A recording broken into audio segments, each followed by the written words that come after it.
Assalamualaikum warahmatullahi wabarakatuh. Selamat pagi semuanya. Oke ya. Mudah-mudahan kedengaran suara saya. Tes, kedengaran. Kedengaran, Pak. Baik. Hari ini saya akan melanjutkan materi kita yang itu namanya Association Rules, gitu ya. Ini materi yang terakhir dari pembahasan data mining. Kemarin kan ada classification, ada clustering, kemudian ini yang terakhir Association Rules. Baik, Association Rules itu adalah tata cara pembuatan aturan yang kita bisa melihat keberpengaruhan antara atribut satu dengan yang lain gitu ya. Jadi bagaimana atribut itu bisa kita lihat hubungannya satu dengan yang lain sehingga bisa kita ketahui mana yang paling yang paling mempengaruhi dalam satu keputusan gitu ya. Itu association rules. Kalau secara literatur dikatakan di sini bahwa association rules itu dia bisa memprediksi beberapa atribut ya. Jadi kalau kita ingin menentukan satu hasil prediction, kita bisa menentukan atribut mana yang betul-betul memiliki hasil yang paling bagus, gitu ya. Jadi hasil yang paling bagus terhadap hasil, gitu ya. Kemudian kita juga bisa menemukan kombinasi, gitu ya, dari seluruh atribut yang ada. Jadi ketika menentukan satu hasil, kita bisa mengetahui atribut mana saja yang bisa memberikan satu hasil yang bagus di dalam satu keputusan. Ya. Nah, ini bahwa association tersebut tidak selalu dikatakan di sini not intended to be used together as a set. Jadi tidak selalu digunakan sebagai satu kelompok ya. Bisa juga misalkan satu tunggal atribut. Ya. Atau bisa juga nanti kelompok atribut. Ya. Nah, masalah yang sering ditangani dalam association dikatakan adalah immense number possible association. Jadi kita bisa menemukan beberapa kemungkinan asosiasi dalam satu keputusan. Nah, output sendiri dia membutuhkan satu kepastian atau restricted batasan ya, yang pasti untuk memperlihatkan bahwa hanya betul-betul the most predictive association. Jadi benar-benar atribut yang memiliki asosiasi yang paling berpengaruh terhadap satu prediksi ini, ya. Nah, untuk mengetahui most predictive ini, gitu ya, association rules sering menggunakan yang namanya support and confidence. Itu nanti ada suatu nilai, ya, yaitu nilai support. Nanti kita lihat kemudian ada nilai confidence. Jadi dengan mengandalkan dua nilai ini, maka kita bisa melihat kombinasi bisa satu atau kombinasi atribut yang bisa mempengaruhi hasil dari suatu prediksi, gitu ya. Nah, ini association rules. Oke, saya nextkan dulu.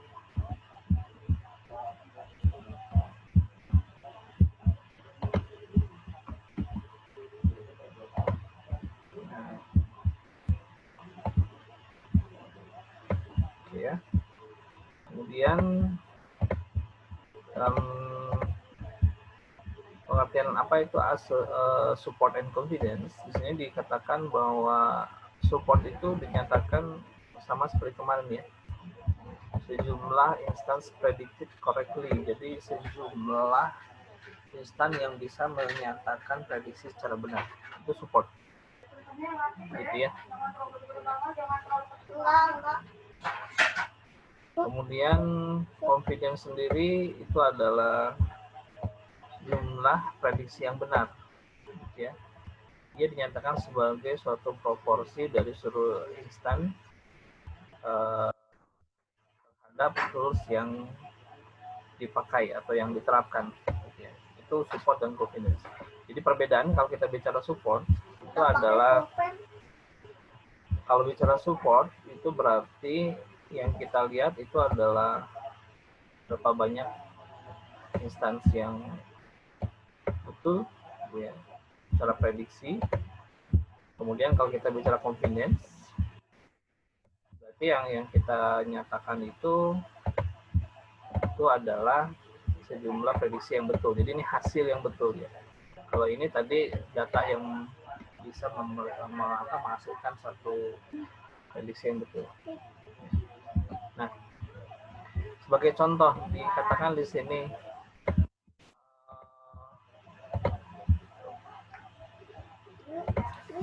for cool days with normal humidity. Jadi katakan di sini ada 4 hari ya. Itu adalah cuaca yang cukup dingin dengan humidity-nya normal. Ada suatu pernyataan di sini yang kita ingin menguji. Maka kalau kita tulis dalam suatu rules, ini tulis kalau temperaturnya cool, itu karena cool itu ada di area atribut temperatur, maka humidity-nya normal. Ya. Kalau kita lihat instans yang ada, gitu ya, maka yang menyatakan instans itu benar, gitu ya, yang menghasilkan humidity normal dan temperatur cool itu sebanyak 4. Nah, kalau kita lihat confidence-nya, gitu ya, confidence itu prediksi yang benar, itu semuanya menyatakan benar. Jadi hasilnya itu humidity normal. Ya, ini saya mungkin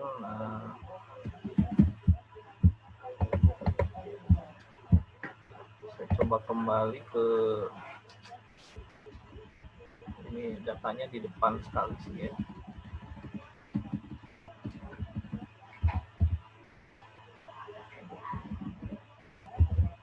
Datanya sangat di awal saja, jadi saya nggak bisa menunjukkan di ini yang lainnya. Tapi pada prinsipnya begitu ya. Jadi kalau kita association rules yang kita dapati adalah seperti itu.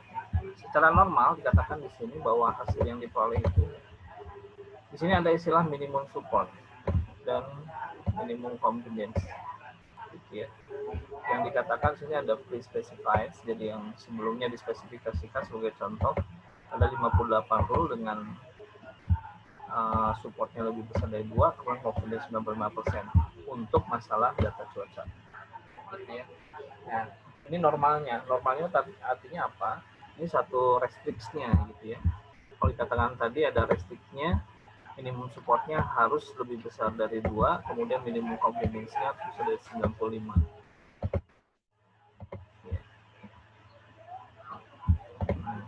Ya.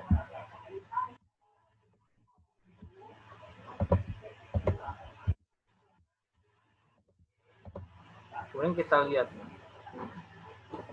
bagaimana kita menginterpretasikan satu association rules, gitu ya. Nah, yang contoh di sini, ini ada satu ilustrasi yang tidak obvious, yang tidak terlalu jelas, gitu ya. Nggak jelas ya, bukan nggak jelas, artinya keputusannya itu kalau kita lihat lebih dari satu, gitu ya. Contoh di sini, kalau winding-nya false and play-nya no, maka di sini katakan ada 2. Outlook-nya sunny dan humidity-nya high. Ini tidak akan sama rules yang ditulis di sini itu dengan rules yang kedua. Ini nggak akan sama ya, satu SMS. If windy false and play no, maka outlook sunny. Kemudian windy false, play no, then humidity high. Ini nggak akan sama dengan ini, gitu ya.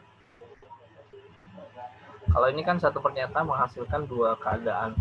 Kalau ini pernyataan yang sama tapi menghasilkan 2 keadaan yang memang berbeda. Kalau ini harus menemukan 2 instans yang memiliki hasil yang sama.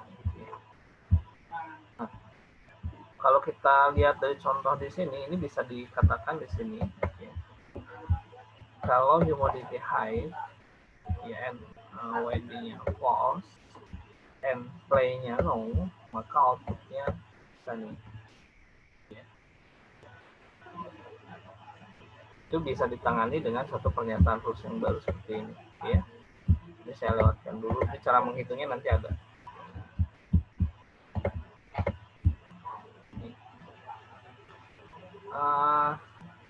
ada satu aturan dengan exceptions, kekecualian. Idenya itu adalah dia mengizinkan rules untuk bisa memiliki exceptions, kekecualian. Sebagai contoh itu ada iris data. Kalau Anda di internet, kalau Anda megang internet, cari di iris data. Nah, di iris data ini dikatakan di sini kalau petalength 2,45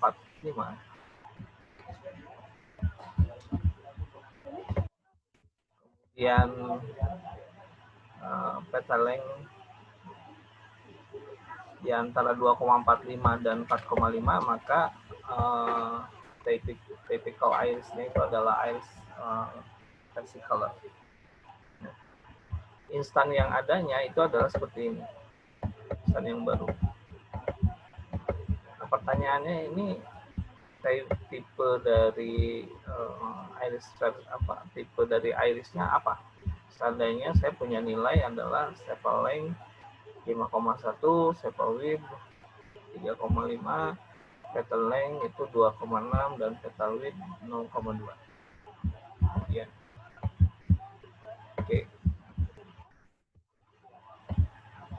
Nah, dalam satu pernyataan di sini kita bisa membuat rules kalau misalkan petal length di antara 2,45 dengan 4,5, ya, 4,45, maka dia bisa menyatakan satu iris color kecuali gitu ya, kecuali petal width-nya yang lebih kecil dari 1 dia nyatakan sebagai iris setosa gitu ya.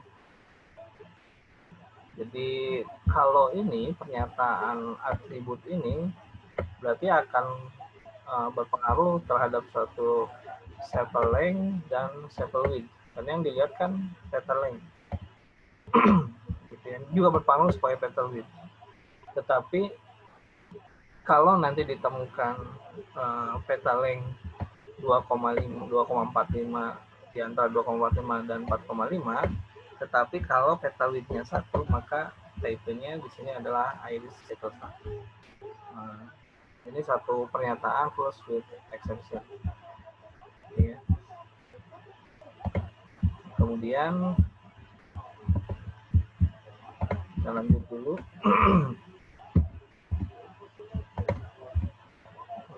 Nah, dari yang tadi dinyatakan, gitu ya,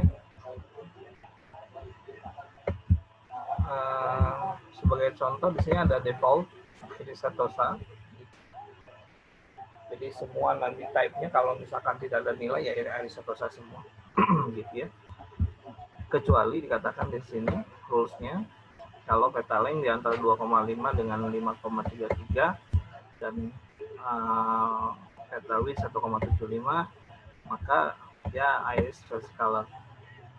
Nah, ini juga pernyataan ini tidak berlaku kecuali ya, kalau ketemu ini maka iris virginica. Kalau di luar ini gitu ya, karena ini kan ada 4,5 dan petal width 1,5, karena 4,95 kan petal length bisa diantar lebih kecil dari 5,355 ya. Sementara petal width-nya lebih kecil dari ini. Ya. Maka dikatakan kalau enggak ya sepal length lebih kecil 4,5, sepal width lebih besar dari 2,45, maka ini iris virginica.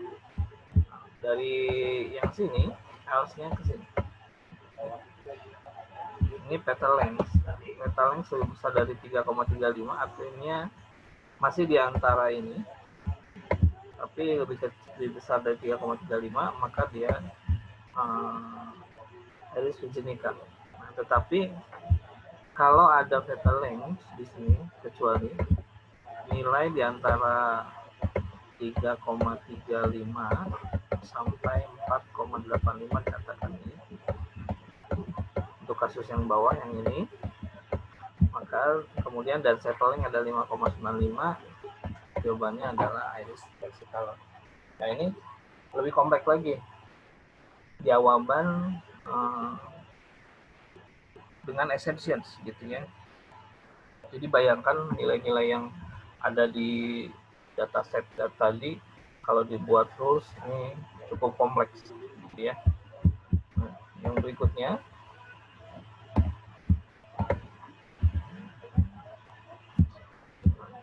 berikutnya dikatakan apa keuntungan-keuntungan kalau kita menggunakan exception. Ya. Jadi keuntungan kita menggunakan exception dikatakan di sini bahwa kalau menggunakan exception kita bisa menambah atau mengupdate rule secara increment. Increment itu artinya menambah, semakin rule-nya semakin kompleks dan kompleks. Kemudian ini akan mudah gitu ya untuk menangani masalah-masalah data yang baru yang yang dimasukkan gitu ya, data-data yang baru yang dimasukkan, kemudian juga pengetahuan domain yang baru yang dimasukkan. Jadi kalau kita menggunakan exception itu kan itu lebih fleksibel gitu ya.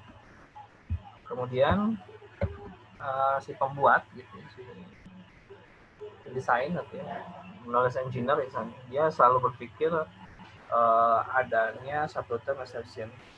Satu term exception itu adalah satu rule yang dibuat itu pasti ada kekecualian gitu ya. Nilainya di antara ini bisa nilai di antara 1 dan 4.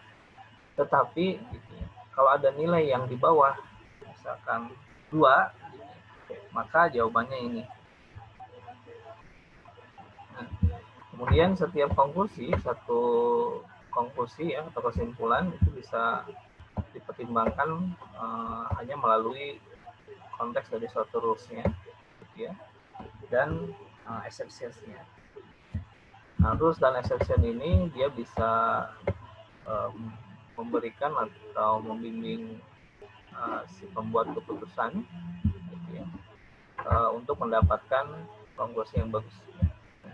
Hal ini bisa kita lakukan. Yang pertama dikatakan ini adalah locality property. Locality property itu adalah terhadap nilai data yang ada di sekitar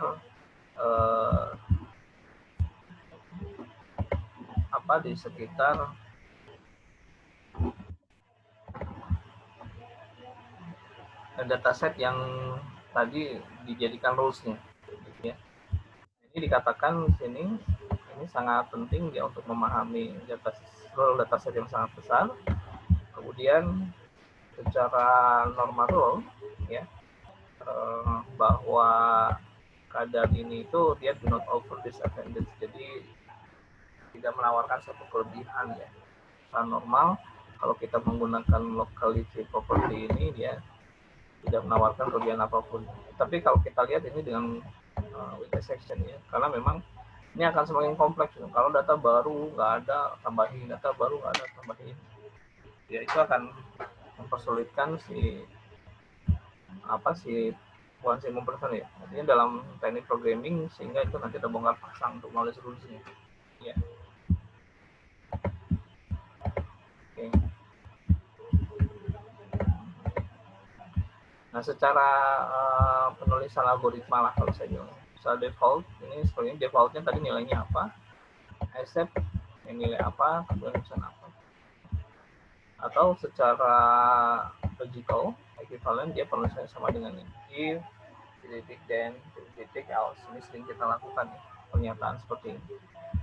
Ya, dimana else itu menserasikan default yang nilai default yang ada seperti tadi ini versi color ya. Ya. Tetapi ada kelebihan lain bahwa exceptions ini dia menawarkan satu kelebihan psychological advantage. Disebut psychological advantage ini adalah secara default dia akan mentes secara awal ya, mentes di awal dalam menerapkan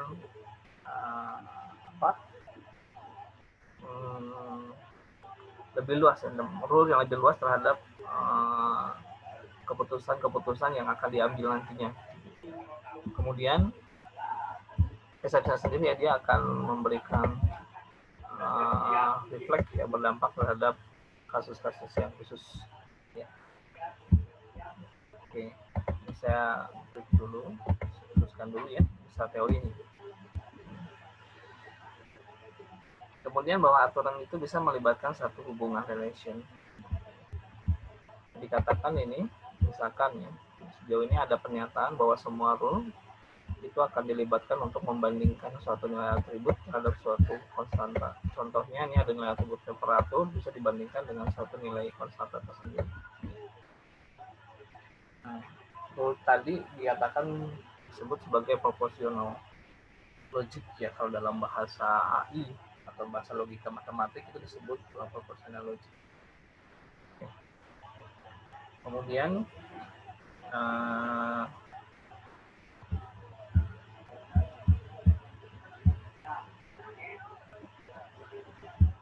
di dalam melibatkan satu relasi ada satu what if problem yang melibatkan relationship antara contoh-contoh yang dikemukakan atau yang diambil. Contohnya ini adalah cumulative problem. Ulang dulu, Gus. Ya, Pak. Kasih banyak. Ya, ada di Pak. Nah, ya. Demi yang mau Pak. Ya, bahwa rule tersebut bisa ditunjukkan dengan menggunakan satu rule proportional rules. Ya, kemudian dia menunjukkan representasi yang ekspresif. Oke. Nah, ini contoh shape problem. Misalkan ada sekumpulan shape gambar. Shape itu adalah gambar. Di sini target konsepnya itu adalah gambar-gambar yang standing out. Ya, apa itu yang tegak. Nah, yang shade, arti yang shade itu yang apa sih? Memiliki warna lah, memiliki latar belakang itu standing, kemudian yang unshade itu lain. Ya. Nah, dua ini bisa nyatakan jadi ini disebut shade. Gitu ya. Kemudian ini adalah unshade. Nyatakan playing, tiduran ya, sambil tidur ya, apa sih, mendatar lah gitu ya.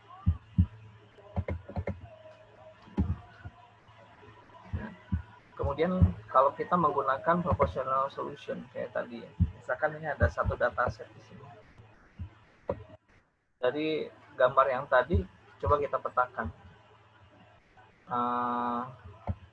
Kalau width-nya 2, height-nya 4, size-nya 4 sisi gitu ya, maka dia masuk dalam kelas standing.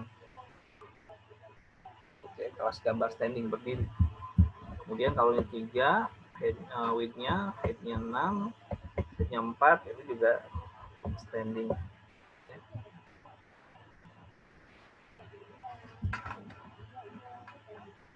Oke ya.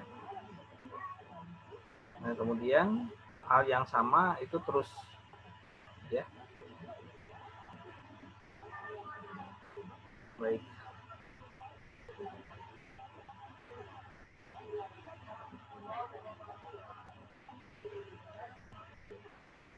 Nah, kemudian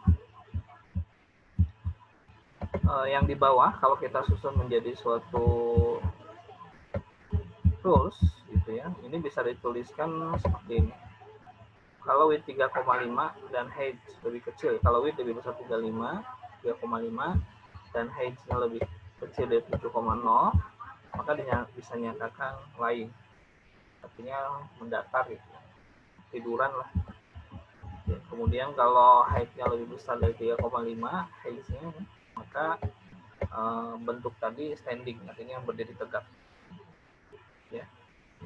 Ini proportional rules, jadi kita mengambil dari sekian banyak nilai ini sehingga kita bisa menyimpulkan rulesnya seperti ini ya.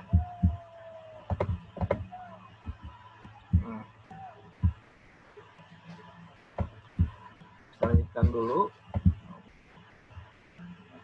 Kemudian bagaimana kita menggunakan relation ya di antara atribut gitu ya, bahwa relation atribut itu bisa dilakukan, dikatakan di sini itu adalah comparing, membandingkan atribut terhadap atribut yang ada gitu ya.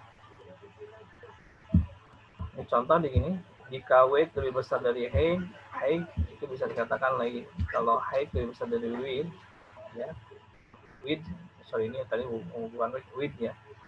Jika lebar lebih besar dari tinggi, maka dia posisinya laying. Jika tinggi lebih besar dari lebar, maka posisinya adalah standing.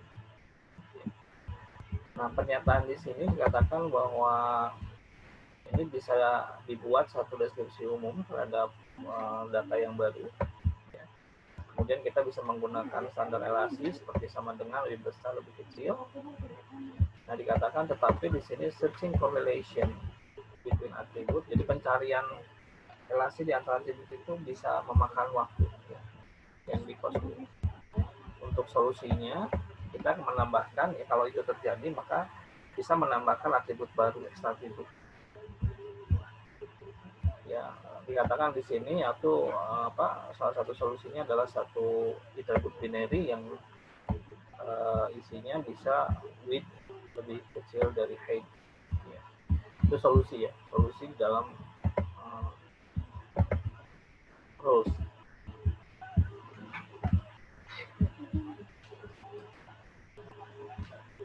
Kemudian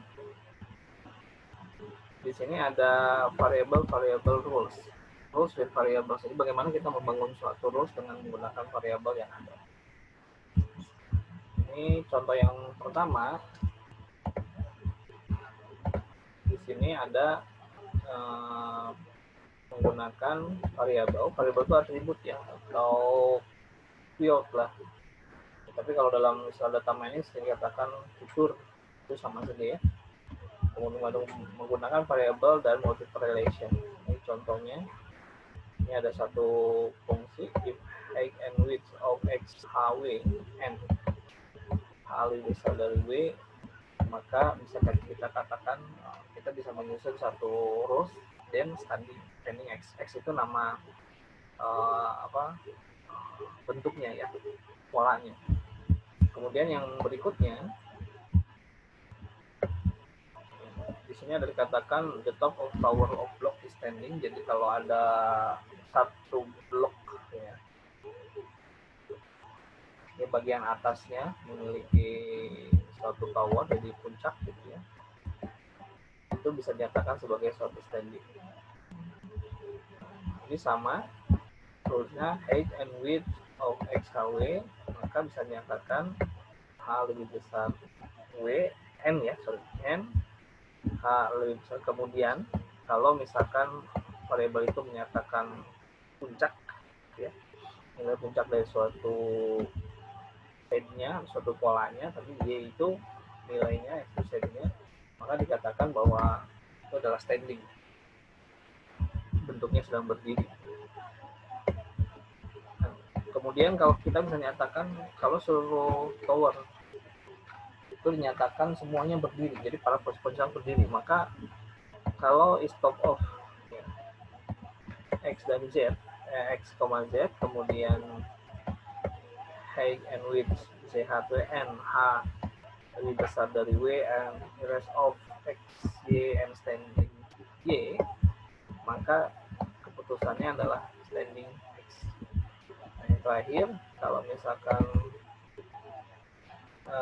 setnya kosong, maka bisa katakan bentuk itu standing x, ya. Terus ini juga bagaimana kalau kita lakukan dengan recursive definition, itu juga bisa dilakukan. Recursive definition itu adalah menggunakan fungsi untuk memanggil fungsi yang sudah ada. Oke. Baik.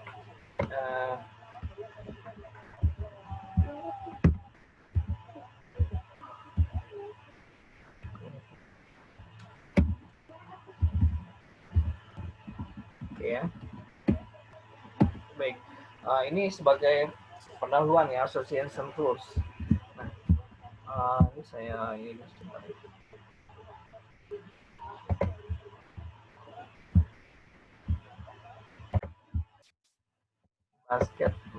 market basket analisis, gitu, ya. Nah, ini sering digunakan untuk tadi memprediksi confidence dan support dari satu association rule. Jadi nanti kalau paket basket analisis ini adalah keranjang belanja. Kalau kita sering belanja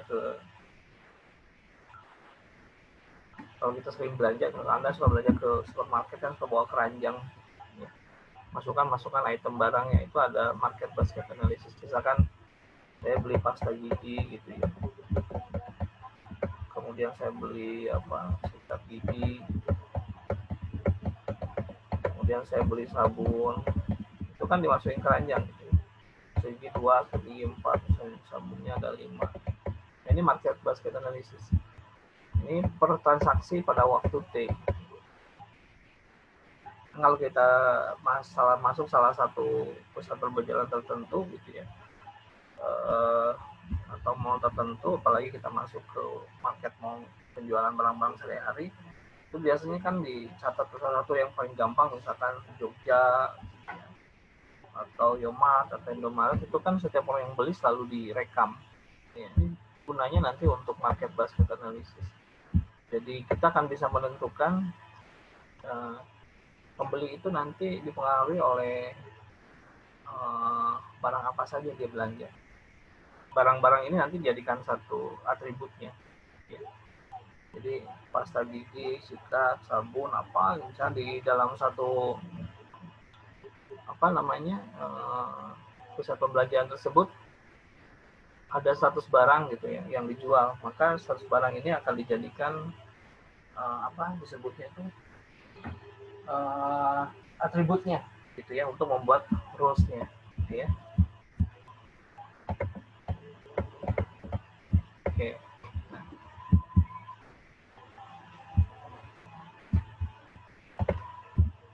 Nah, ini salah satu riset saya kemarin gitu ya. Ini udah lama riset, ada 2 punya saya riset dengan Pak Tono, risetnya tentang algoritma a priori gitu ya. Nah, Anda tolong pelajari ini, tolong baca, ini adalah praktikalnya gitu ya, praktikalnya di dalam market basket analysis atau dalam algoritma a priori. Nah, keputusan yang akan diambil di sini itu nanti kita bisa mengetahui gitu ya. Ini ada teorinya juga, jadi Anda bisa melihat. Nah, ini tata cara bagaimana algoritma a priori berjalan. Nah, ini contohnya tadi transaksi penjualan gitu ya. Ini ada ban mobil, ban yang bisa digunakan ya, perlengkapan kendaraan lah istilahnya gitu. Ini ada nomor transaksinya ya. Nah, ini rumus-rumusnya nih gitu ya. Jadi ini ada yang dibelinya, jadi ini market basketnya tuh ini satu transaksi 1, 2, 3 gitu. Ini ada market basket yang disimpan dalam satu repository tertentu atau penyimpan tertentu ya. Kemudian dihitung berdasarkan ini. Yang pertama adalah dicari supportnya tadi, yang correctly-nya itu. Supportnya kita menggunakan standar 30%. Jadi yang kurang 30% ya kita pakai datanya. Nah, cara menghitung supportnya itu rumusnya ini, jumlah transaksi yang mengandung item set A dibagi dengan seluruh transaksi. Nah, untuk seluruh transaksi di sini, ini jumlahnya adalah 10. Jadi contohnya gini, vendor set mountain ini kita hitung. Vendor set mountain itu ada berapa sih di sini yang mengandung transaksi yang mengandung vendor set mountain. Ini ada mountain ya, mountain. Nah, ini vendor set 1, 2, 3, 4. Ini 1, 2 ya. 1, 2, 3, ini 4. Itu yang mengandung vendor set. Nah, maka ini 2, vendor set mountain ya. Ada 3 ternyata ya. Kalau kita lihat di sini, tinggal cari aja lah data yang mengandung vendor set mountain. Ini 1, 2, 3, 4 ya. Berarti itu ada 4 ya, vendor set mountain. Berarti ini di sininya ada 4 buah, harusnya 4/10. Jadi 4/10 ya, betul, 4/10 itu jadinya 40%. Gitu ya. Kemudian error tire, ini jumlahnya juga ada 4 transaksi di dataset yang tadi. Kemudian ada long sleeve, logo jersey, ada saldo, seterusnya. Setelah saya mendapatkan supportnya, yang tadi perhitungannya dengan menggunakan rumus ini, maka perjanjian ini adalah restriksinya gitu. Restriksinya adalah menggunakan support sama dengan 30%. Maka di bawah support 30% itu kita buang. Ini yang satu item set. Kemudian yang mengandung 2 item set, artinya 2 barang. contohnya sini Mantile Tube dan ini. Nah, ini yang diambil itu adalah support yang 30% tadi. Yang berarti Fender Set Mountain gitu ya. Kemudian LR Tire, Mountain Tire Tube, Racing Shock gitu ya. Kemudian ini support 100 helm. Gitu ya.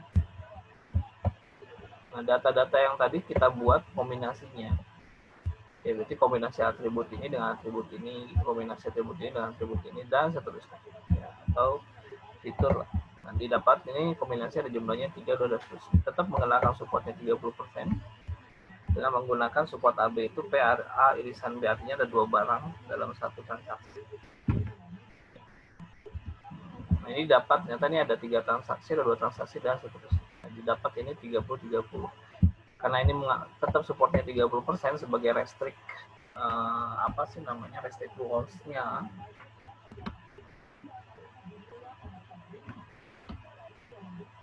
Kemudian dari hasil ini kita pilih lagi gitu bahwa ini cuma ada 2, Fender Set Mountain dan Racing Shock. Ya. Maka itu yang selanjutnya kita ambil 3 item set. Dengan tadi 3 item set itu menggunakan kombinasi yang tadi. Diperolehlah ini. Ini ada nilainya 211. Nah, ini ada supportnya 30%. Nah, karena kombinasi 3 item itu tidak ada yang memenuhi support, maka pembentukan asosiasi dicukupkan sampai sini saja. Yang 2. Nah, selanjutnya algoritmanya itu bagaimana membentuk asosiasi. Nah, kalau tadi supportnya sudah diperoleh gitu ya, maka selanjutnya adalah kita menentukan confidence-nya. Confidence-nya cuma 2 transaksi. Kita membuat suatu association rules-nya, ya, aturan asosiatif itu bahwa barang A itu akan mempengaruhi barang B. Nah, yang kita gunakan sandarannya itu adalah menurut kita confidence-nya ada 60%, artinya correctly predictive gitu ya. Jadi benar-benar prediksi yang benar itu kita gunakan 60% nilainya. Nah, kita buat berapa jumlah transaksi mengandung A dan B dibagi jumlah transaksi A. Jadi kayak tadi 2 barang bisa mengandung barang 1 dan barang 2 dibagi dengan jumlah transaksi yang mengandung barang 1 saja. Nah, diperoleh confidence tadi dari 2 item set itu nilai seperti ini. Jika membeli Mountain Tire Tube, maka dia akan membeli ini sebesar 60%. Ini diambil dari tadi jumlah transaksi dihitung lagi gitu ya. Dari data set tadi mana yang mengandung Mountain Tire Tube dan Fender Set Mountain. Ternyata itu ada 6 buah ya. Dibagi transaksi A gitu ya. Hasilnya itu transaksi A-nya misalkan ada ya 2 barang ini gitu ya. Itu jumlahnya mungkin saya nggak betul, yang pastinya harus dilihat di sininya, dihitung lagi. Yang mengandung 2 barang di sini ini ada 2/6, 1, 2, 3, 4, 5, 6. Ada 2/6. Oh, saya bukan 2/6. Dari jumlah transaksi barang yang seluruhnya ya. Nah, kemudian Fender Set Mountain juga dia akan mempengaruhi membeli Racing Shock. Ini 0,75. Dengan demikian, kalau kita lihat confidence-nya 60%, maka ada 2 rules yang bisa kita sandarkan ya. Maka bisa kita katakan bahwa transaksi tadi yang kita peroleh itu ya,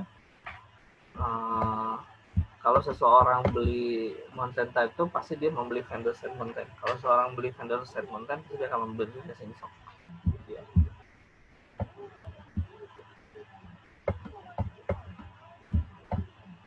Ya, ini program yang dibuat ya. Ya, ini program yang nyatanya gitu ya. Ini kasusnya water bottle, ambil dari kasus yang sama gitu ya. Dia diperoleh karena confidence-nya ini tadi supportnya 11% dari hasil dataset. Ini banyak sekali datasetnya ya. Kalau tadi cuma sedikit, cuma 10. Ini transaksinya banyak sekali nih. Gitu ya. Sehingga dari 2 tadi yang diambil itu adalah Mountain Bottle Cage, maka dia akan membeli water bottle. Ini confidence-nya 84,62%. Maka rules-nya if gitu ya. If Mountain Battle Cats beli gitu ya, then maka Water Battle itu juga akan beli. Oke ya. Nah, itu contoh association rule. Nah, sebenarnya kalau di algoritmanya sendiri sih gampangnya begini nih. Ini coba saya ilustrasikan dengan menggunakan Excel ya. Jadi Excel ini adalah satu datasetnya.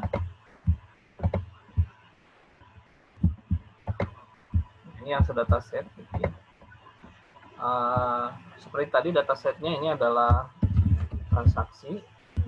Kemudian ini adalah nama barangnya. Jadi, misalkan saya simbolkan barang 1 sampai barang PM, barang 10. Transaksinya misalkan kita akan mulai transaksi 1, kita pakai T1. Ini ilustrasinya. Nah, ini misalkan ada 20 transaksi, ini dataset ini. Cara menyusun datasetnya nanti Anda untuk membuat algoritma a priori seperti ini. Ini nama barangnya. Jadi transaksi yang begitu banyak itu gitu ya, itu akan dibaca oleh program untuk mendapatkan barang-barang apa saja yang dibeli oleh si customer ya. Tapi kalau mudahnya sih kalau dalam satu toko misalkan tadi Indomaret, Jogja atau Alfamart, biasanya dia barangnya udah tersedia dengan 100 jenis barang. Jadi ini nama barangnya ini semua. Pasta gigi, sikat gigi, sabun, minyak kelapa, misalkan minyak rambut, segala macam ya. Nah, kemudian ini adalah transaksinya. Transaksi itu berapa banyak orang membeli dalam satu hari ya. Satu hari gitu ya, bisa per hari gitu, berapa ratus transaksi. Tapi biasanya dia disebutnya chronological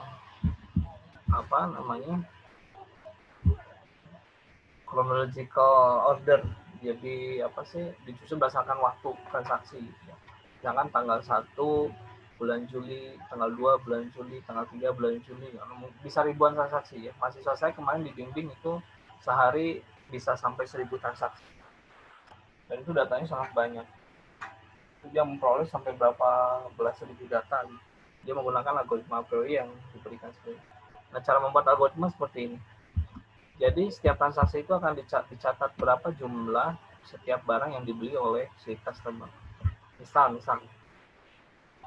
ini dibeli customer sebanyak 2, misalkan barang ini tidak ada, ini ada 4, tidak ada, ini ada 1. Ya, dibelinya oleh si customer. Kemudian customer kedua seperti ini. Supaya mudah lah. Ini saya membuat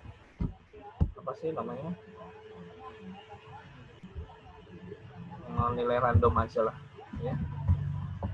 Misalkan barangnya kita batasi dari 0 sampai 10 jumlah barangnya supaya gampang. Ini saya supaya nggak ngisi satu-satu. Ini saya kopikan semuanya dulu. Nah, misalkan ini ya. Jadi si orang itu yang membeli seperti ini karena nanti nilainya berubah-ubah. Saya kopikan dulu.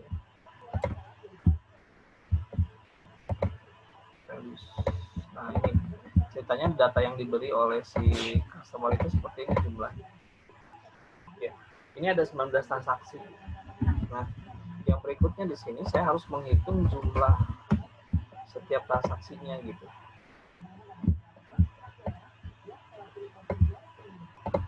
Nah, kalau ini kan kita jumlah gampang ya, soalnya tinggal pakai AutoSum. Nah, itu ya.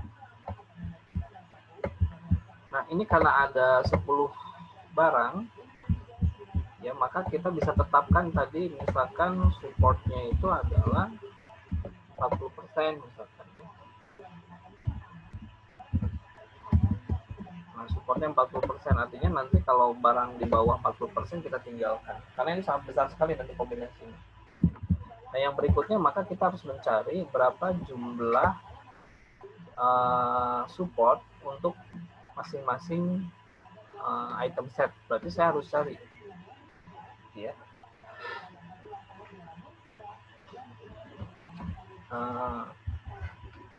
B1 tuh ada di 19 transaksi gitu. Jadi B1 itu ternyata semuanya beli barang. Berarti B1 itu terdapat 19 transaksi. Untuk yang ini saya tulis dulu, misalkan ini frequent item set itu adalah jumlah item set yang dibeli ya. Ini frequent item set saya mulai dari N sama dengan 1, artinya jumlah barang dibelinya satu-satu ya. Nah, maka di sini saya tulis misalkan B1 sampai tadi barangnya B10. Nah, ini yang untuk N sama dengan 1. Artinya yang membelinya cuma satu barang gitu. Nah, B1 kita lihat di sini. B1 itu ada 19 transaksi tapi ada transaksi 10 nggak beli. Berarti totalnya itu ada 19 dibagi 20. 20 itu total transaksi. Berarti frekuensinya 90%. B2 ini kita lihat. B2 itu ada ini T1 sampai ini berarti 18 dibagi 19. Karena cuma 19 transaksi. Nah, B2 itu yang tidak beli itu di transaksi 1, transaksi 2, transaksi 13 ya. Transaksi 9 sama transaksi 13. Kemudian transaksi 16 dan transaksi 17. Berarti nilainya 1, 2, 3, 4, 5. Berarti ini ada 19 dikurangi 5. Berarti 14 transaksi per 19. Nah, gitu. Kemudian B3. Ini 1, 2, 3. Ada 3 transaksi yang nggak beli. Berarti 16 per 19.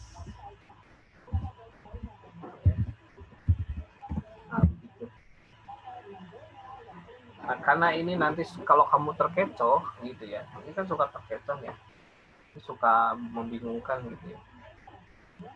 Biasanya saya, karena ini kan 2, 3 ini sebenarnya nggak butuh gitu, nggak butuh berapa banyak. Jadi yang penting dia beli itu nggak barangnya. Jadi kalau saya gambarkan nanti bisa diganti dengan nilai true dan false. Caranya begitu. Ini cara mudahnya. Coba saya pindahkan dulu. Oke, saya kecilin dulu. Jadi datasetnya itu saya ganti gitu. Saya ganti dengan nilai true dan false. Jadi tetap ini transaksi. Nah, begitu.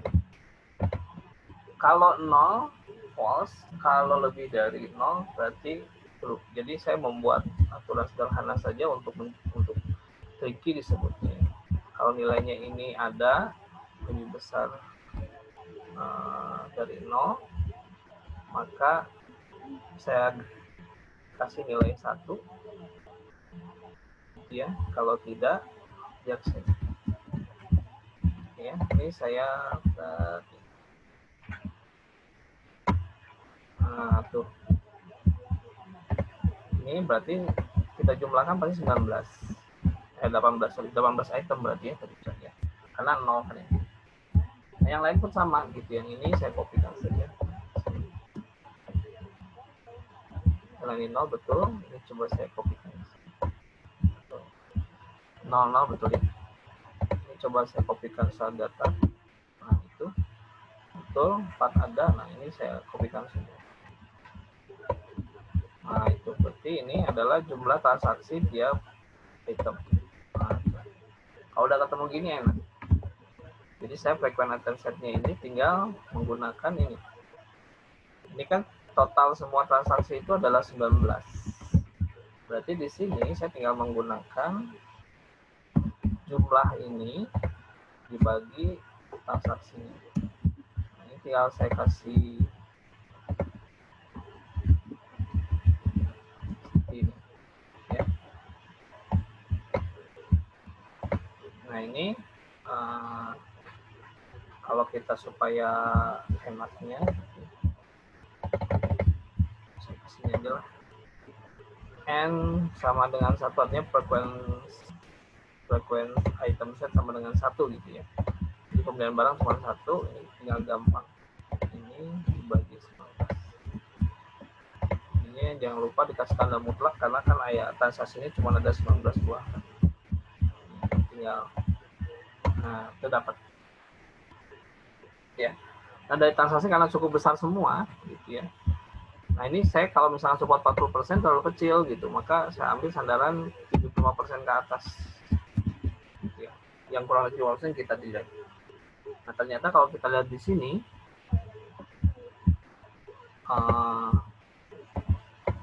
karena terus sering dibeli lah, saya tetapkan supportnya 80%. Nah ini yang di bawah 80% ini tidak kita pakai. Gitu ya. Jadi untuk yang selanjutnya, untuk N2 kombinasi barang itu diambil dari frequent item set yang nilainya di atas 80%. Berarti ini saya kasih merah, kuning lah. Ini di atas 75% yang ini,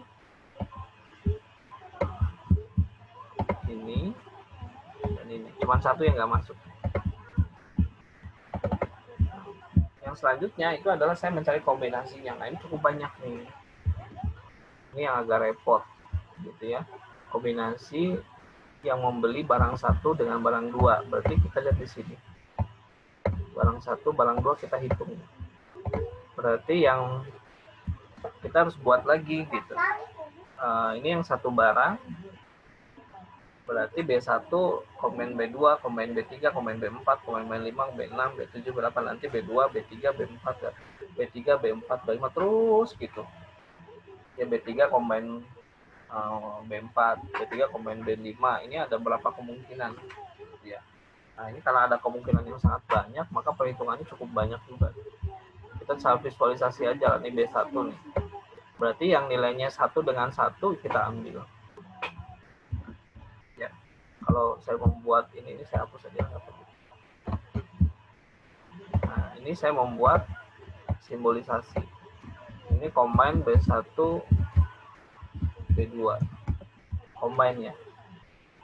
Berarti ini kita ambil juga if lagi n gitu ya. Ini sama dengan 1, yang ini sama dengan 1, maka kita isi 1, kalau enggak 0. Nah, karena ini 1, 0, ya kita nggak ambil. Maka ini di stretch, diambil. Tuh. Kombinasinya banyak sekali ya. B1 dengan B2. Ini ada berapa transaksi? 1, 2, 3. Ini kalau gampangnya sama di jumlah saja. Tuh 13 transaksi. Nanti dibagi 19 dari transaksi yang ada.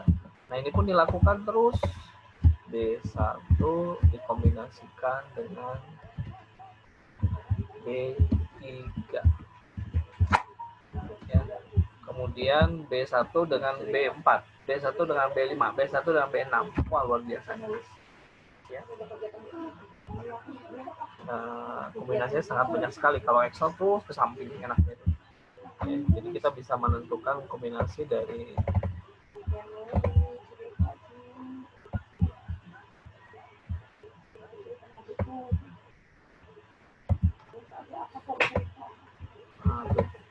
ya. Ini baru saya temukan kombinasi B1 dengan ini. Berarti ada berapa kombinasi ini? 9, dikurangi 1 saja ya.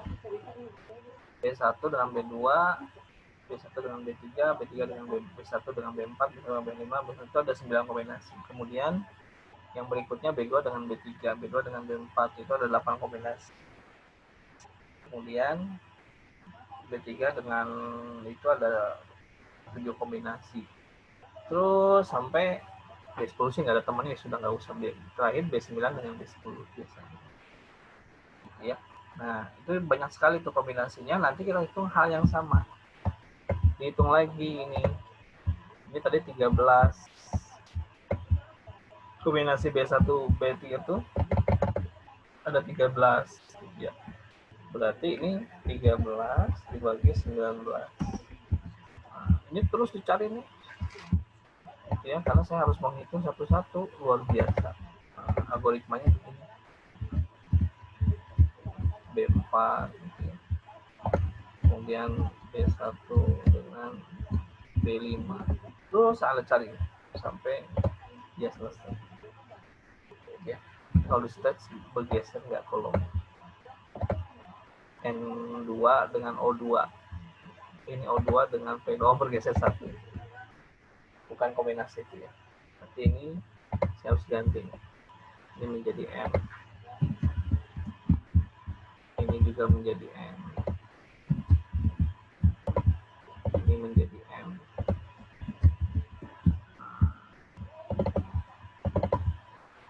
Berarti B1 dengan B6, B1 dengan B7,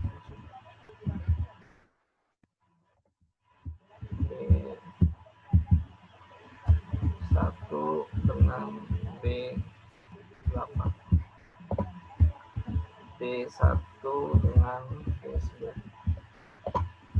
B1 dengan B10. Nah itu, ini saya start saja. Kebetulan itunya temannya yang saya cuma ganti M-nya aja, jadi M. Udah M-nya, ini diganti M, kemudian ini diganti M.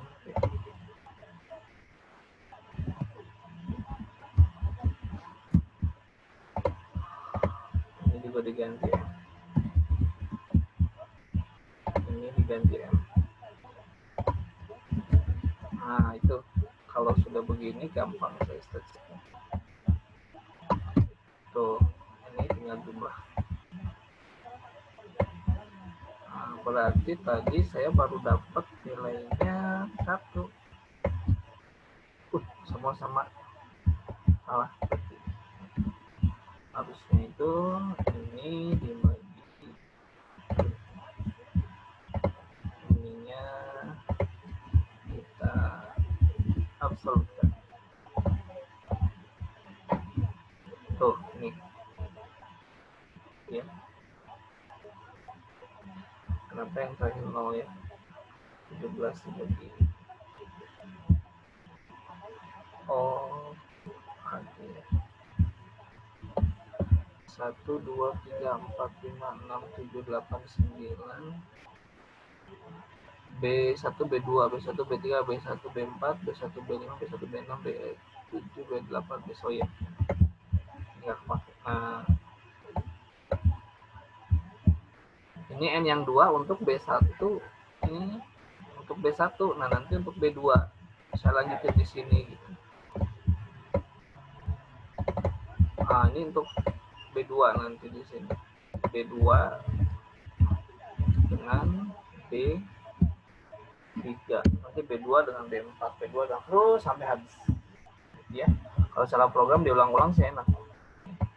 Nah, itu cara jawaban sebenarnya. Nah, yang berikutnya tetap karena saya support 80%, makanya saya ambil yang di atas. Itu yang di atas dari 80%. Maka ini. Contohnya ini misalkan. Nah, ini itu tadi ada pada nilai ini ya, pas ini.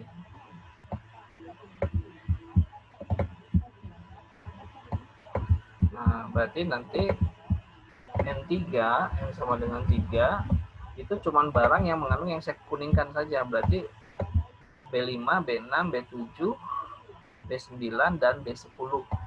Berarti kombinasi 3 nanti. B1 yang mengandung B1, yang mengandung B5, yang mengandung B6. Ya, ini saya lanjutkan. Nah, ya, yang berikutnya yang kombinasi 3 ya. Ini kan banyak ya, ini titik-titik, ini artinya banyak. Nah, yang kombinasi 3, tadi barang itu cuma masuk B1, B5, B6. Karena barang yang masuk itu tadi cuma B1, B5, B6, B7, B9, B10. Berarti ini kombinasi B1, B5, B7. Kemudian B1, B5, B1, B8. Oke ya, B5.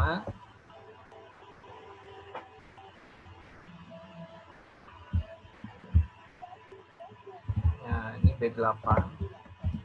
Nah, begitu terus. Cara membuatnya sama. Ini berarti yang mengandung transaksi itu. Gitu ya. Nah, ini kalau kita bisa algoritmanya gitu ya.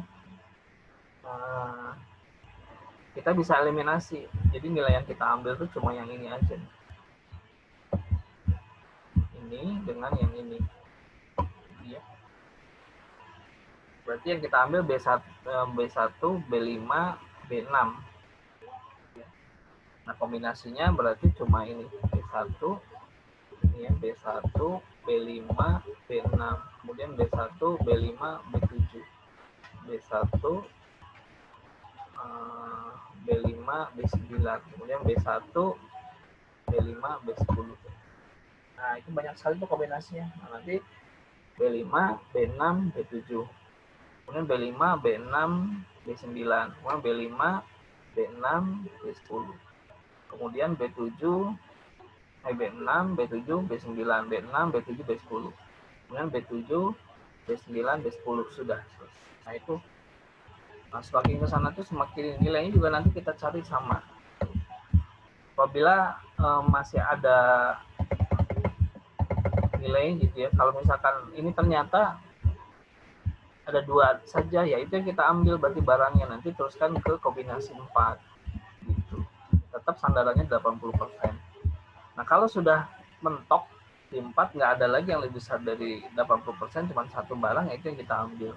Nah, itu yang kita ambil, berarti kita tinggal menyusun exception rules-nya. B1 misalkan solusinya ya, dia mempengaruhi B2, misalkan mempengaruhi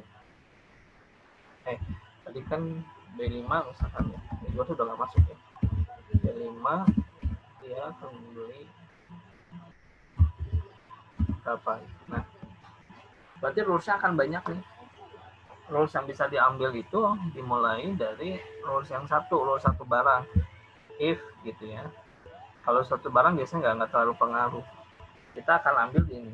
Kalau N2 rules-nya itu berarti jika dia membeli ini kan, rules 2 itu diambil tadi yang 16, 17, 18. Jika dia membeli barang 1, maka dia akan membeli barang 5. Itu berapa persen confidence-nya? Confidence-nya jumlah transaksi B1, B5 terhadap transaksi B1. Berarti B1-nya, B1, B5 kan ini. Ya. Hasilnya ini. Yang mengandung transaksi B1 itu jumlahnya adalah 18. Berarti 16 per 18. Gitu ya. Kemudian B1, B6 sama. Ini 17 per 18. Kemudian 16 per 18. Nah, itu confidence-nya. Ya. Untuk yang association rules yang kedua. Kemudian yang association yang 3 itu juga banyak. Gitu ya. Nanti yang ketiga pasti lebih sedikit nanti nilainya. Gitu. Karena diambil cuma 16, 17, 18. Nanti berarti pernya per 16, per 17, per 16 juga. Gitu ya. Nah, yang keempat juga sama, nanti diambil lebih kecil lagi pasti gitu jumlahnya. Jadi jumlah ini nanti digunakan untuk menghitung confidence-nya. Kalau yang tadi yang 80% dibagikan jumlah transaksi keseluruhan, itu adalah untuk support-nya. Jadi yang kita hitungnya masih support nih. Nah, ceritanya kita stop dulu lah. Misalkan saya cuma mengambil 2 rule saja ini. Berarti dengan demikian cuma ada 3 item, ada 5 barang ya. Berarti B1, B5, B6, B7, B9, B10. Nah, berarti saya tinggal hitung confidence-nya. Cara menghitung confidence. Ini confidence. Cara menghitung confidence-nya. Confidence untuk N sama dengan 2. Nah, Misal ya, saya nggak menemukan lagi barang selanjutnya gitu ya. Cukup di sini rulesnya. Berarti yang dihitung tuh yang warna kuning ini aja. Yang warna kuning ini jumlahnya 16. Kan tadi confidence itu adalah probabilitas A iris B yang dibagikan probabilitas A. Jadi berapa transaksi A yang muncul. Ya. Berarti saya cuma menghitung ini saja. Jumlahnya itu tadi 16 transaksi yang ini. Berarti ini ada confidence-nya 16 dibagi jumlah transaksi B1 keseluruhan itu 18. Ya. Nah, ini tinggal stats. Ini harus pakai absolute. Ini.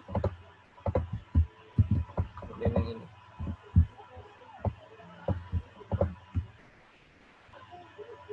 Seharusnya yang ini itu bisa 1 ya. Ini adalah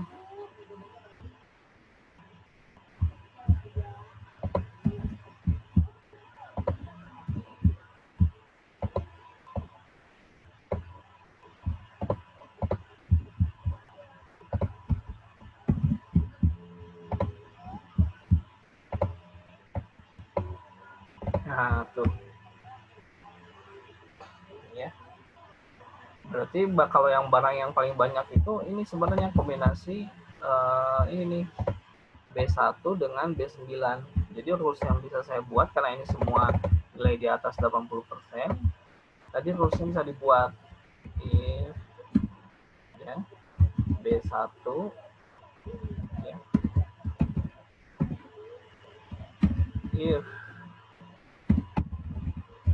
if B1 dan yang ini nih B5. Terus pakai nah ini rules yang pertama. Yang kedua B1 yang ini B6. Kalau dia beli barang B1 pasti beli barang B5. Kalau dia beli barang B1 pasti beli barang B6. Terus begitu rulesnya. Itu rules yang bisa kita ambil. Jadi kalau misalkan nanti ada orang nih, saya ingin prediksi orang belanja. Jadi kita lihat saja ini pasti orang kalau beli barang B1 dia akan beli B5 itu otomatis. Nah kalau dalam analisis pasar market basket gitu ya, kita bisa tahu nanti di gudang itu ya boleh di gudang itu barang mana yang harus super banyak. Nah, dalam transaksi di sini ternyata yang sering dibeli itu kan barang B1, barang B5, barang B6, barang B7, barang B9 dan barang B10. Berarti B1, B5, B6, B7, B9, B10 itu barangnya harus stoknya banyak di gudang karena orang banyak beli itu. Nah itu ini contoh algoritma a priori gitu ya. Nah kalau secara programming sih lebih enak gitu ya. Oke ya. Ini saya baru ketemu rulesnya 2. Nanti ada rules yang 3 kombinasi. If B1 N apa, maka dia akan membeli barang apa. Ya tadi yang B ini contoh misalnya. Ini kan cuman ada B1, B6, B5, B6, B7, B9, B10. Nah, berarti saya ada rulesnya tadi jadi 3. Kalau dia beli barang B1 dan barang B5 pasti beli barang B6. Kalau dia beli barang B1 dan B5 dia bisa juga beli barang B7.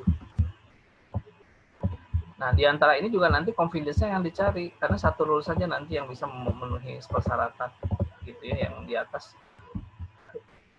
berapa persen gitu. 180% confidence ya. Nah, kalau ini ternyata nilainya cukup tinggi, kita bisa tetapkan kalau tadi supportnya 80%, dan juga confidence yang kita ambil itu adalah 95%. Misal. Nah, berarti kita akan beli barang yang membuat aturan yang confidence ratio dari nilai ini adalah 95%. Nah, ini cara nyusun algoritmanya tuh. Ya. Jadi dipasang-pasangkan nanti. Nah, ini panjang sekali ke sana gitu karena saya enggak, kalau di Excel kan harus buat satu-satu. Ini cara membuatnya. Jadi semua transaksi yang ada transaksi dirubah menjadi transaksi satu atau ini tidak bertransaksi. Di 10, walaupun di sini ada jumlah barang, kita nggak pengaruh dengan jumlah barangnya, tapi yang kita lihat dia belinya atau tidak. Ini berarti ini belinya sih jumlahnya kuantitasnya 2, itu tidak pengaruh. Kalau dia beli berarti ini jadi 1, artinya dia beli gitu di barang 1. Oke ya. Saya sudah postingkan apa sih namanya paper saya